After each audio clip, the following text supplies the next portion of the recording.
Okay.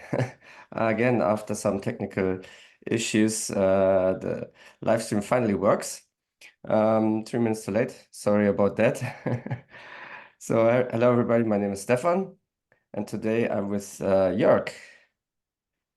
Yeah, hello. My name is Joerg. I'm sitting in Indonesia.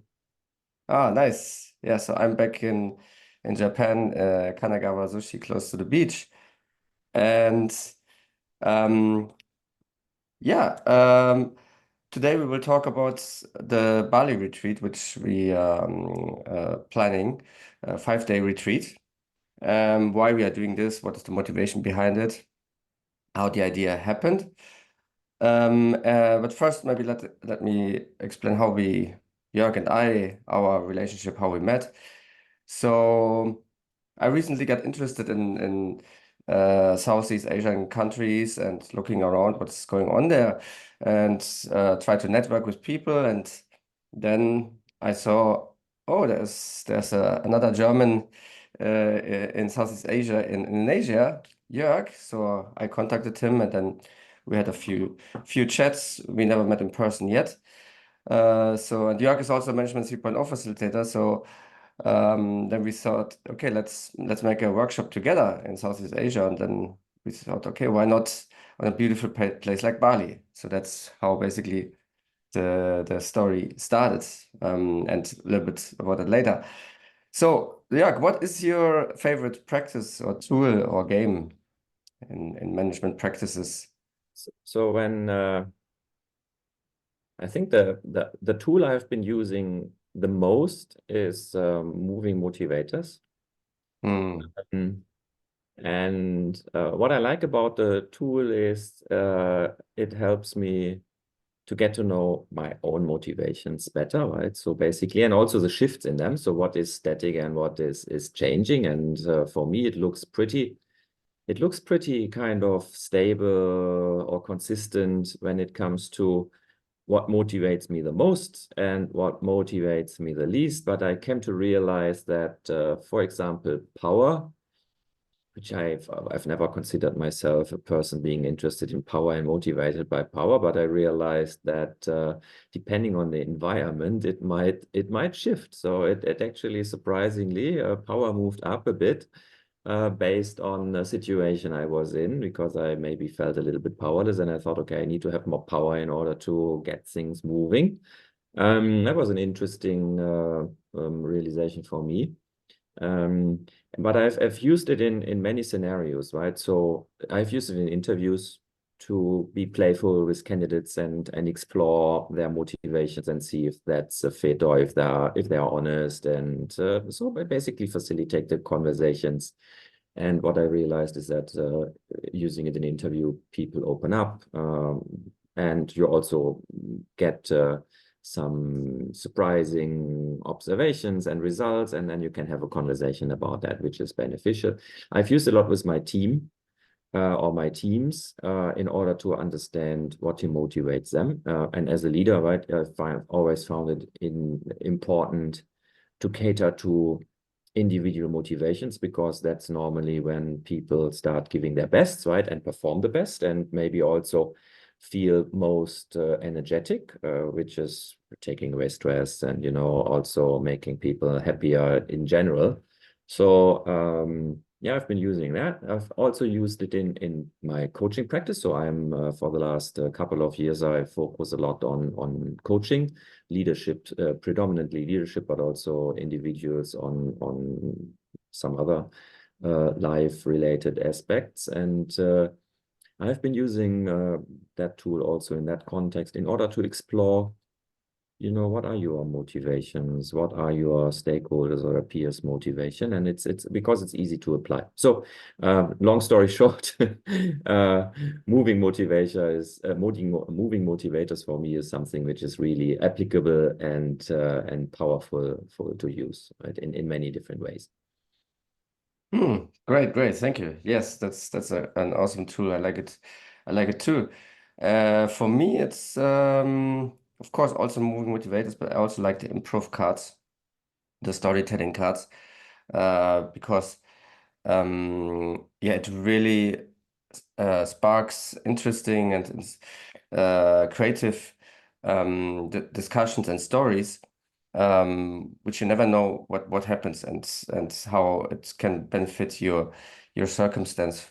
For example, you can use it in a team building activity. So people create a story together, and usually people really break up. So they really open up through this game. So that's a really, really powerful game, and storytelling is a really powerful technique, which can also be practiced through this tool. So yeah, let's talk about the Bali retreats. So yeah, when we talked about let's make a workshop, and then we said, okay, let's make not online, because online is yeah, is convenient because you can access from everywhere, and you have nowadays tools like Miro and Mural, which make it really good making a workshop. But yeah, we believed that's really face-to-face interaction is the most powerful way. And then we thought, okay, why not make it a little bit more interesting and do it in a little bit different place, away from the office, where you can really focus on the workshop. And then we came because you're in Indonesia, then and I just visited Bali before we met. I yeah, we thought that's a good place because it's very spiritual too. It's Hindu religion. There's a lot of yoga and spiritual activities possible. Very beautiful nature. So yeah, for me that's a really good place to make a workshop. And then when we already do the workshop there, let's do it a little bit longer by going deeper into different topics. Management 3.0, of course, the foundation modules, the foundation workshop is great, and that's what we want to do. And also then, but adding one more other day where because Management 3.0 has so many modules, so we can go deeper in the third day, and then also think it should be a life transforming experience. So 5 days. So uh, adding the Ikigai, so learning about each other's purpose and life mission is another thing, and then yeah, how to implement all this change by lean change management another day. So that for me, I believe that's a really nice set of yeah of a toolbox you learn and practices you learn, which then can be used to really yeah transform a team, but also yourself. So not only the workshops, but also adding some additional practices like yoga or mindful eating, or going on a walk together, or having also the community, because people coming from all over the world to this retreat. So people can connect to each other, and there should be created a place for that. So that's so my idea, or our idea. What is your take on that, Jörg? Now what to add? So I think the most important thing is maybe related to my own experience. So in the pandemic, of course, most of the things happening became online. And I find it really convenient. And also I realized that things are really powerful. I did almost my whole coach education, for example. I'm now an ICF certified coach. I did my whole coach education online, and that was really powerful. But a part of my coach education, right, I also looked, okay, how can I go beyond the foundational stuff? And then I attended a few uh, uh, face-to-face trainings about coaching tools, coaching practices, and coaching experiences. And one was a 5-day retreat in Greece last year. And what I realized there again was that bringing together people into a room, taking them outside of their normal context, and then spending time together in a nice location, which is really focusing on the individual, on the and bringing in the group dynamics or the aspects of coaching, of peer coaching, of group psycho dynamics. That's a really powerful and transformational experience. And so based on that personal experience, which for me was truly transformational, I thought, why don't we take leaders outside of their context and mix them with light-minded people who maybe have similar interests and do something which is a little bit more holistic and not kind of the traditional kind of workshop or training approach. So because I also believe that most of us, right, especially leaders, right, so they know a lot, right? So there's a lot of experience, there's a lot of knowledge, and how to harvest that within a group, right? And have this kind of me too moment. So it's not just me facing these challenges. It's not just me having these ideas and not knowing how to apply them or how to make them work in my context, right? And of course, everybody's context is different,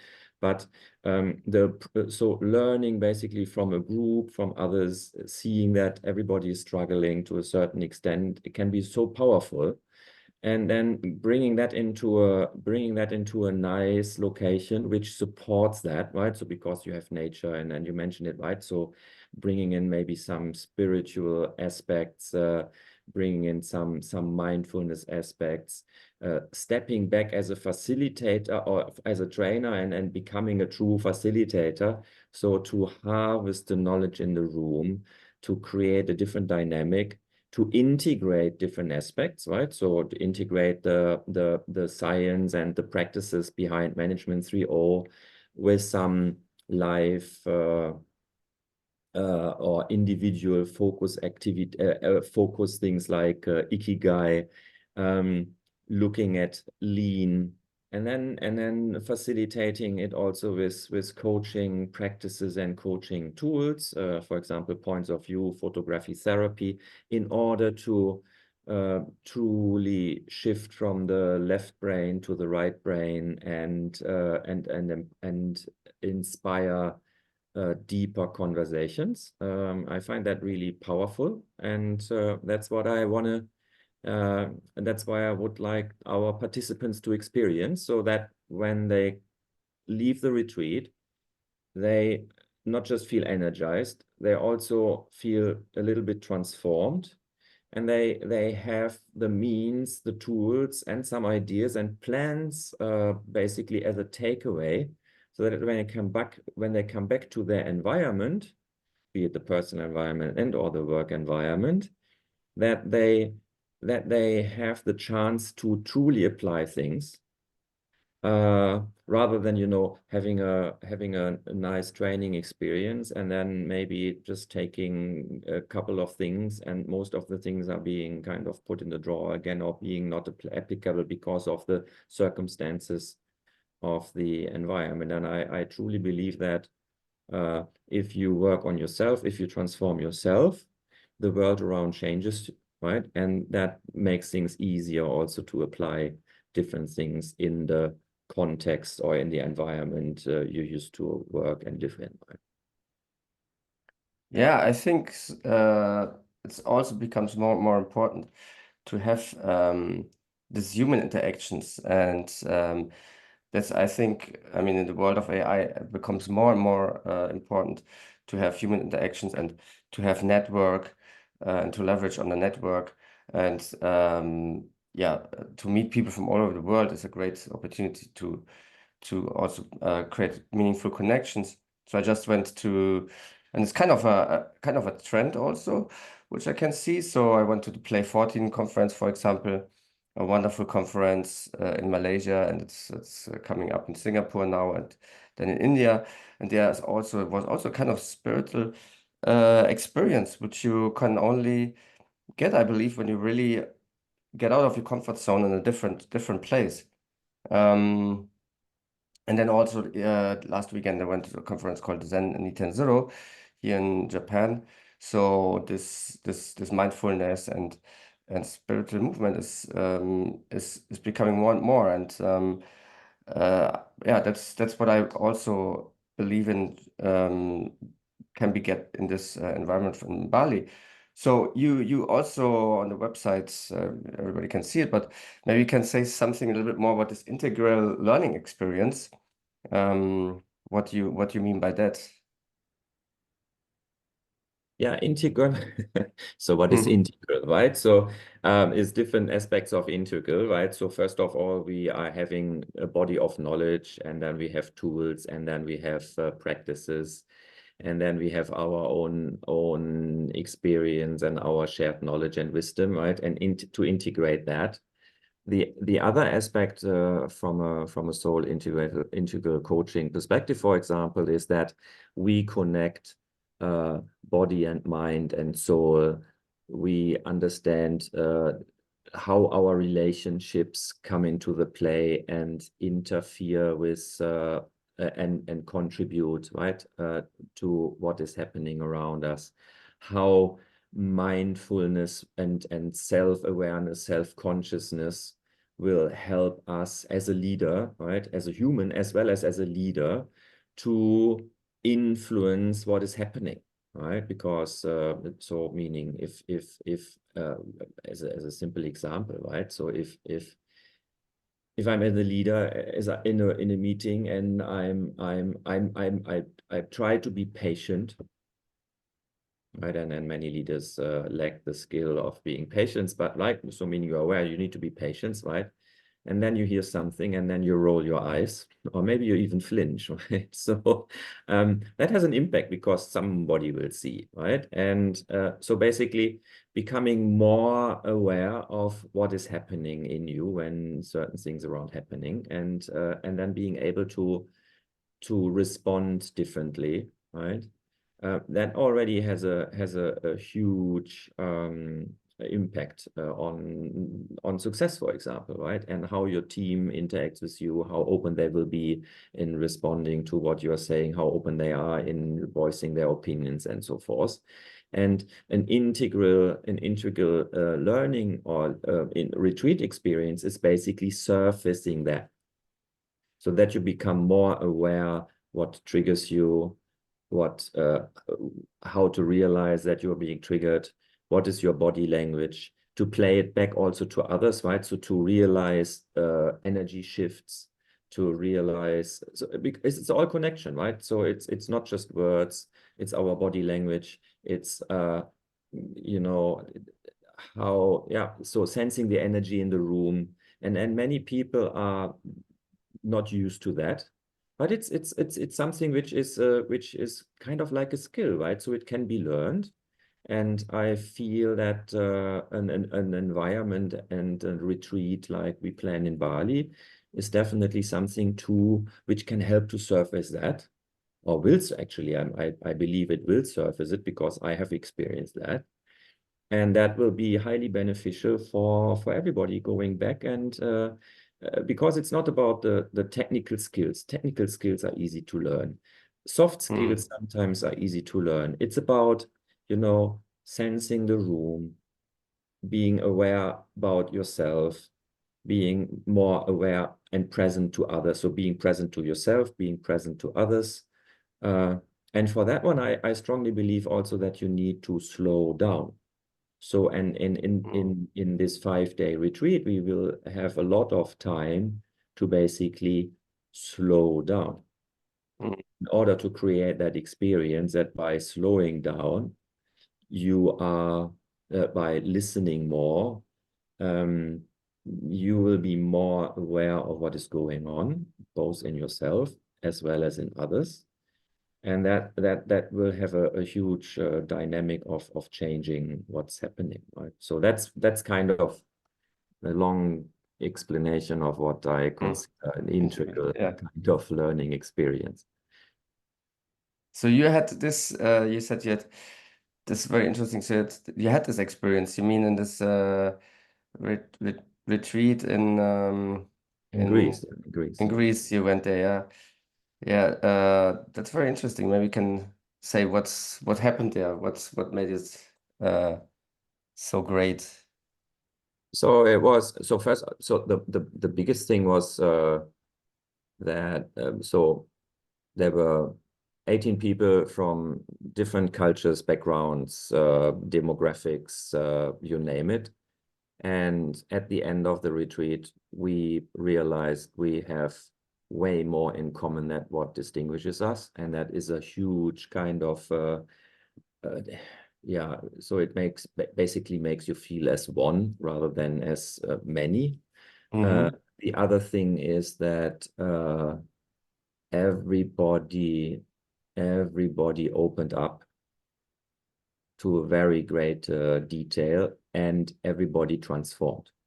And that the experience, so I can only, of course, I can only speak for myself and Mm. maybe relate to some, because I'm still in contact with some of the participants.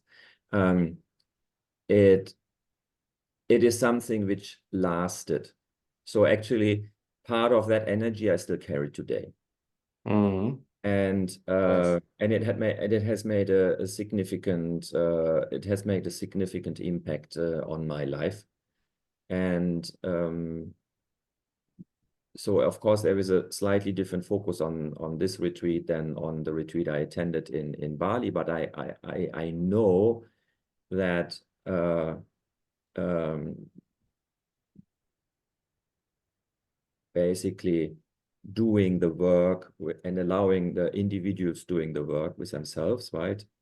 Bringing in practices, bringing in tools, focusing on mindfulness, and self-reflection, self-awareness, self-consciousness, becoming aware of where you are getting into the way of your own, by your own, right, by yourself, can be truly transformational.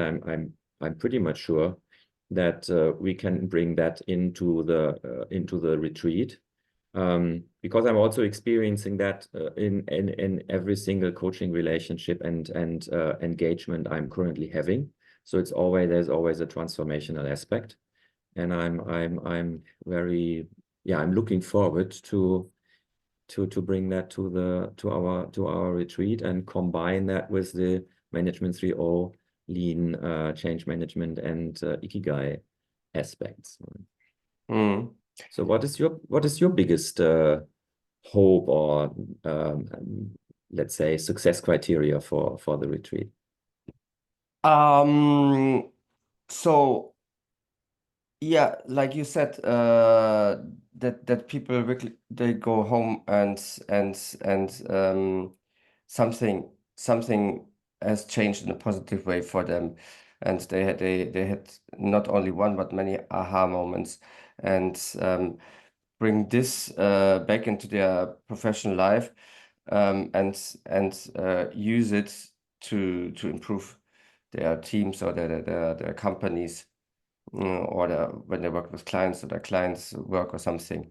So that would be great. And but also very important for me, that they're happy and had fun and had also a very positive time. Yeah, Management 3.0 is all about worker happiness, and that's what I think should be in this retreat, so that they go home with a more happier and more positive mindset. That would be my goals for that retreat. So Yeah, when you were sharing, what just came to my mind is two yeah, things. So in Management 3.0, we always say nurture the environment, right? Or nurture the yeah, system, right? yes, So actually what my takeaway would be, you nurture yourself in the retreat yeah, in order to be able to truly nurture the environment and the system when you come back into yeah. your environment. Yeah, and I mean, we also say in Management 3.0 or also others, managers are like gardeners. So, and where can you better experience that in a beautiful place like Bali, where there's the nature so strong around you, and you can see the nature working, and yeah, and yeah, getting this mindset then to not managing the people, but managing the system and become a gardener, basically. Yeah, all right. We already over time. So yeah, any last words? Anything you want to say to the participants or the people who are interested? Yeah, so I hope you are curious, and if you are curious, feel free to direct message us and to allow us to answer your questions and engage with you. And then I hope that we see you either in this retreat or in the next one. Yeah. Yeah. And yeah, feel free to reach out and connect. Yeah. Yes, absolutely. So thank you everybody for watching this today. And yeah, me too. I hope to see you in a retreat or other circumstance. Let's meet up. Let's connect. Let's make the work a better place. And yeah, thank you, Jörg. And yeah, I'm really looking forward to go with you to Bali. Yeah, thanks. Have a good day.